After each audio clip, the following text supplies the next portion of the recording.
مفتی طارق مسعود special. میرے شوہر مجھے چھوٹی بات پہ مجھے طلاق کی دھمکی دیتے ہیں۔ دیکھو یہ جو بات میں مرد حضرات طلاق کی دھمکیاں دیتے ہیں، یہ انسان کے غیر خاندانی ہونے کی علامت ہوتی ہے، سمجھتے ہو؟ کچھ اور کر لے آدمی، یہ لفظ زبان پہ نہ لے کر آیا کرے۔ یہ کام جب کرنا ہو نا تو بڑوں کو بٹھاؤ خاندان کے، اور غور و فکر کر کے مشورے کر کے اس کے بعد پھر دھمکی سچی مچی کی دو اگر یہ کرنا ہے تو۔ یہ بہت ہی عورت کے لیے یہ لفظ بہت برا لفظ ہوتا ہے، تو یہ انسان کے غیر خاندانی ہونے کی گھٹیا لوگ ہوتے ہیں جو اس طرح کی باتیں کر رہے ہوتے ہیں بار بار گھروں میں۔ مفتی صاحب عرض ہے کہ آپ کا ایک کلپ دیکھا کہ کوا حلال ہے، آفس میں لوگوں نے بڑا مذاق اڑایا کہ جاؤ مفتی صاحب کو کوا کھلاؤ، یہ کیسے حلال ہے؟ مہربانی فرما کر ذرا سمجھا دیں کہ کوا کیسے حلال ہے، سمجھ نہیں آ رہا۔ ہر حلال چیز کھانے کی نہیں ہوتی، بعض چیزوں سے طبعی انسان کو کراہت آتی ہے۔ تو جو یہ کہہ رہے ہیں نا میرا مذاق اڑا رہے ہیں، ان سے کہو کہ کوے کے حرام ہونے کی کوئی دلیل لے آؤ قرآن و سنت کی روشنی میں، سمجھتے ہو؟ ویسے بڑے فنٹر بنے پھرتے ہیں کہ ہم ہر بات کہاں سے کرتے ہیں؟ قرآن و حدیث۔ جتنے بھی درندے والے پرندے ہیں نا، جو جن میں درندگی کا عنصر ہے، پنجوں سے شکار کرتے ہیں، چیر پھاڑ کرتے ہیں، جیسے چیل ہے، گدھ ہے اور ایگل ہے، یہ پرندے حرام ہیں۔ جتنے بھی چونچ کے ذریعے کھانے والے پرندے ہیں وہ کیا ہے؟ اسلام میں جائز ہے۔ تو ان کے جواز کے الگ سے حدیث نہیں دلیل ہوگی۔ مثال کے طور پر مینا حلال ہے، اب کوئی کہ حدیث سے لے کر آؤ، تو کہاں سے لائیں گے حدیث؟ فاختہ حلال ہے یا نہیں ہے؟ اور بہت سارے پرندے ہیں، ہر پرندے کا قرآن میں تذکرہ تھوڑی ملتا ہے، اصول ہے۔ یہ جو مارخور ہم کھاتے ہیں، مارخور کھانا چاہیے لیکن کھاتے نہیں، 28-30 لاکھ روپے کا لائسنس ہے ایک فائر کرنے کا، تو حلال ہے نا؟ تو اب کوئی کہ حدیث میں دکھاؤ، تو بھائی وہی جتنے بھی جانور جگالی کرنے والے، گھاس پھوس کھانے والے، وہ سارے کیا ہیں؟ حلال ہیں۔ تو پرندوں میں بھی جو چونچ سے کھاتے ہیں وہ حلال ہیں۔ تو جو کہہ رہے حرام ہے اس کے ذمہ ہے کہ دلیل پیش کرے۔ سمجھتے ہو کہ نہیں سمجھتے؟ تو کوے کو کوئی ناجائز ہونے کی دلیل نہیں ہے۔ ہاں جلالہ کھانے سے نبی صلی اللہ علیہ وسلم نے منع کیا ہے۔ حلال ہونے کے باوجود اگر کوئی جانور گند کھاتا ہے بہت زیادہ اور وہ گند کے اثرات اس کے گوشت میں آتے ہیں، وہ جانور کیا ہے؟ حرام ہے۔ تو کوا کھاتا بہت ہی گند بلا ہے، تو اس لیے فقہا نے بیان کیا ہے کہ کوے کو اگر باندھ کر کچھ دن پاکیزہ چیز کھلائی جائے، باجرہ واجرہ دانہ کھلایا جائے، تو پھر اس کا کھانا حرام نہیں ہے۔ لیکن وہی بات ہے کہ طبعی کراہت اگر کسی کو آتی ہے تو کھانے کی بہت ساری چیزیں کوا کھانے کی آپ کو ضرورت ہے نہیں، اور بہت ساری چیزیں حلال ہیں لیکن ہم نہیں کھاتے، دل نہیں کرتا۔ ویسے بھی جس چیز کو انسان نے کبھی کھایا نہ ہو تو کوے کی حرکتیں دیکھ کے ہمارا دل چاہتا ہی نہیں اس کو کھانے کا، حرکتیں اس کی ایسی ہیں۔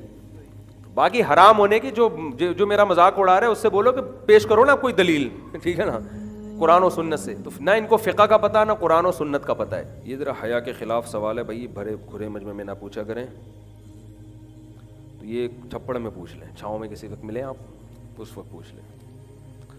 گھروں میں لوگ بیان سنتے ہیں اپنی فیملیوں کے ساتھ بیٹھ کے نا، آپ خود تصور کریں میں اپنے بیوی بچوں کے ساتھ بیٹھ کے کوئی بات سن رہا ہوں تو اس طرح کی بات آئے تو عجیب سا ہوتا ہے۔ آس مفتی طارق مسعود میں ریکارڈ کروا دیتا ہوں، اس میں پہلے عنوان لگا ہوتا ہے، تو اس میں پھر لوگ خود ہی سمجھ جاتے ہیں کہ بھئی یہ پرسنل ٹائپ کا کوئی سوال ہے یا اس طرح کا حیا کا، ایسے ایک دم بیان کے دوران اس طرح کی چیزیں آ جاتی ہیں، ٹھیک نہیں ہوتا۔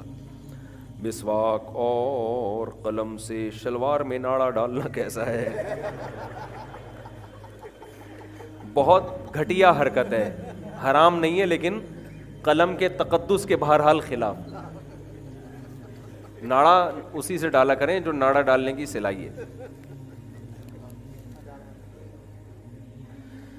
مفتی صاحب اب اس پہ بھی کوئی کہ قرآن و حدیث میں کہاں لکھا ہے کہ ناڑا ڈالنا منع ہے؟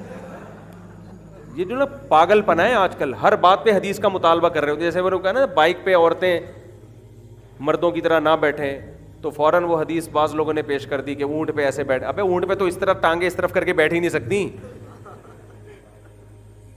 تو حیا اور ادب کا تعلق عرف سے ہے، عرف سے ہے اس کا، کہ عرف میں ایک چیز کو تبھی کوئی بھی عالم میں نے نہیں دیکھا، چاہے کتنا ہی وہ یعنی ماڈرن ہو، وہ اپنے گھر کی مستورات کو کبھی بھی بائک پہ اپنے پیچھے مردوں کی طرح نہیں بٹھائیں گے۔ تو ان کا تعلق حیا کا عرف سے تعلق ہے، اس پہ قرآن و حدیث کے حوالے یہ پاگل پنے والی باتیں، بے وقوفوں والی، لوگ متاثر ہو تو ہر بات پہ حدیث کا حوالہ، ہر بات پہ حدیث کا حوالہ بنتا ہی نہیں ہے۔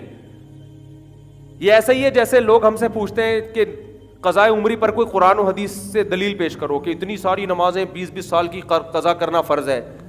بھائی آپ میں تھوڑی سی سینس ہو تو ہم آپ سے پوچھیں گے کہ 20-20 سال کی نمازیں بغیر قضا کے معاف ہو جاتی ہیں, اس پر آپ کے ذمے قرآن و حدیث سے دلیل پیش کرو. سمجھتے ہو کہ نہیں سمجھتے؟ کوئی ایک حدیث پیش کرو جس میں نبی نے فرمایا ہو کہ نماز جب ایک قضا ہو تو قضا پڑھنا ضروری ہے, 20 سال ہو جائے تو پڑھنا ضروری نہیں ہے. فضول قسم کے, وہی بات ہے نا کہ نبی صلی اللہ علیہ وسلم نے فرمایا رب حامل فقہ غیر فقیہ, بہت سے لوگ ایسے ہوتے ہیں علم کی بات ہوتی ہے اوپر سے کھوپڑی ان کی خالی ہوتی ہے, سمجھنے کی صلاحیت نہیں ہوتی, حدیثیں معلوم ہوتی ہیں لیکن اوپر سے خالی ہوتے ہیں, وہ سینس نہیں ہوتی. میری بہن ڈاکٹر ہے, انہوں نے پوسٹ مارٹم کرنا ہوتا ہے تو ایسی مجبوری نوکری بھی نہیں چھوڑ سکتی, تو اس کا کفارہ کیا ہے, مستقبل میں کیا ہے؟ یہ ڈاکٹر جو مردہ لاشوں پہ چیر پھاڑ کرتے ہیں بالکل جائز نہیں ہے. بعض لوگ کہتے ہیں جی لاوارث لاشوں پہ کر سکتے ہیں, تو لاوارث اسلام میں کوئی لاش نہیں ہوتی, سمجھ رہے ہو؟ جو جس کی کا کوئی وارث نہیں مل رہا تو سارے مسلمان اس کے وارث ہیں, وہ سارے بڑے عمر کے لوگ اس کے باپ ہیں, ساری عورتیں اس کی بہنیں ہیں, سارے مرد اس کے بھائی ہیں, سارے بچے اس کی اولاد ہیں. تو اسلام میں لاوارث کوئی ہے ہی نہیں. تو ایسا ہی ہے جیسے آپ اپنے بھائی کی لاش کو ڈاکٹروں کے حوالے کر رہے ہو, تو ڈاکٹروں کو چاہیے جانوروں پہ یہ چیر پھاڑ کریں یا انسان کے پتلے بنا لیں, مجبوری میں یہ اس کی اجازت ہوگی علاج سیکھنے کے لیے, اس پہ تجربے کر لیں. باقی کوئی ڈاکٹر مجبوری میں کر رہا ہے, وہ اس کے سامنے تو لاش لا کے رکھی ہوئی ہوتی ہے, تو اس کو عمل کو بہرحال اچھا نہ سمجھے, وہ برا سمجھے اس عمل کو. کیا بھینس کا دودھ اور گوشت کھانے سے ہمارے اندر بھینس کے اثرات پیدا ہوں گے؟ مثلا نہ سوچنا اور کاہل پن. بھینس کا دودھ پینے سے تھوڑا سا انسان سست ہو جاتا ہے کیونکہ وہ گاڑھا ہوتا ہے, تو بھینس کی طرح بننے کا چانس ہوتا ہے بہرحال, لیکن دودھ بالکل نہ پینے سے بہتر ہے بھینس کا پی لیں, اس میں فائدے بہت ہیں, کیلشیم ہے, اور جو سستی پیدا ہو رہی ہے اس کو کسی اور طریقے سے کور کر لیں, جاگنگ کریں, جم جائیں, بھاگیں دوڑیں, تو پھر وہ فیٹ پیدا نہیں ہوگا. ان کو سست بنائے گا جو حرکتیں بھی بھینس جیسی ہوں. بھینس ایک جگہ بیٹھی ہے بہت زیادہ, جب بھینس کا جس دن رننگ کا دل چاہتا ہے نا, دم تھوڑا زیادہ ہلانا شروع کر دیتی ہے, اور جس دن بھینس کے بچے کا دل چاہتا ہے کہ آج میں جمناسٹک کے کرتب دکھاؤں, تو کان ہلانا. وہ مشہور واقعہ ہے نا, میں اکثر بتاتا ہوں کہ بھینس کا بچہ اور گائے کا بچہ بیٹھے ہوئے تھے, تو گائے کا بچہ شرارتی ہوتا ہے, اس نے کہا بھینس کے بچے سے چلو کھیلتے ہیں. بھینس کے بچے نے کہا ٹھیک ہے چلو بھی کھیلتے ہیں بیٹھ کے, کیا کرنا ہے؟ اس نے گائے کے بچے نے کہا چلو ریسنگ کرتے ہیں. اب بھینس کا بچہ کہا بھائی 4 ریسنگ نہیں کر سکتا بھائی میں, وہ تو سست ہے. تو گائے کے بچے نے کہا چل پھر ہم واکنگ کرتے ہیں تھوڑا اسپیڈ کے ساتھ. اس نے کہا نہیں بھی یہ نہیں, بہت مشکل کام ہے بھائی. اس نے کہا چلو کبڈی کھیلتے ہیں, یہیں کھیل لیتے ہیں. نہیں بھائی یہ تو بہت مشکل ہے. تو گائے کا بچہ تنگ آ کے بولتا ہے اب کیا کھیلیں پھر؟ تو بھینس کا بچہ بولتا ہے یہ کھیلتے ہیں, یہ یوں کرتے ہیں پھر یوں کرتے ہیں, یہی کر رہا ہوتا ہے. تو اگر آپ نے سارا دن یہی کرنا ہے بیٹھ کے, تو پھر بھینس کا دودھ نہ پئیں, آپ کٹے جیسے بن جائیں گے آپ, ٹھیک ہے نا. اور اگر جاگنگ ایکسرسائز ہے, کام کاج ہے, تو دودھ بہت بہترین چیز ہے, نہ پینے سے بہتر ہے کہ بھینس کا پی لیں, تازہ خالص دودھ پئیں. اور سب سے اچھا دودھ تو اونٹنی کا ہے جس میں فیٹ بالکل بھی نہیں ہوتا, لیکن وہ کہاں سے ملے گا؟ اس کے نام پہ فراڈ بہت ہو رہا ہے. اور بکری کا دودھ بھی اچھا ہے, اس میں بھی فیٹ کا ریشو, بکری کے دودھ میں کیلشیم کا ریشو بھینس اور گائے سے زیادہ ہے. دودھ کے بنیادی 2 مقصد ہوتے ہیں, ایک الکلائن تیزابیت کو کم کرنا, ایسڈ کی اپوزٹ ہے نا دودھ, تو ایک تو تیزابیت کو کم کرنا, دوسرا کیلشیم کی کمی کو پورا کرنا. یہ دونوں چیزیں بکری کے دودھ میں تمام دودھوں سے سب سے زیادہ ہیں, بکری میں اور بھیڑ میں, دونوں میں.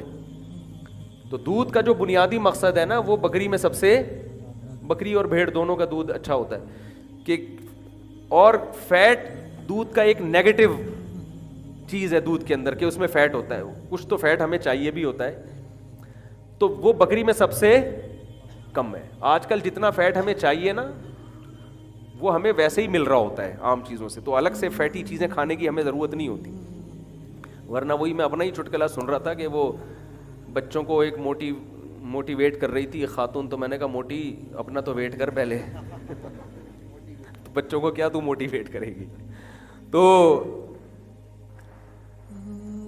میں جب اپنے چٹکلے کہیں بیٹھ کے سن رہا ہوتا ہوں بڑا مزہ آتا ہے یار, یہاں نہیں آ رہا ہوتا مجھے زیادہ, کیونکہ میری توجہ آپ کی طرف ہے نا. بعد میں کبھی کوئی بھیج دیتا میں کہتا ہوں یار یہ تو بڑا ٹائٹ ہو گیا یار, صحیح ہے نا, مجھ پہ خود اثر ہو رہا ہوتا ہے ان نصیحتوں کا. تو بھینس کے دودھ میں سستی ہے, نہ پینے سے کروڑا گنا بہتر ہے پی لیں. بہت اچھی چیز ہے, اللہ نے دودھ کی بڑی تعریف کیا, جائے بھینس کا ہو, بکری کا ہو, گائے کا ہو. بکریاں پالا کریں تو پھر دودھ خالص ملے گا آپ کو.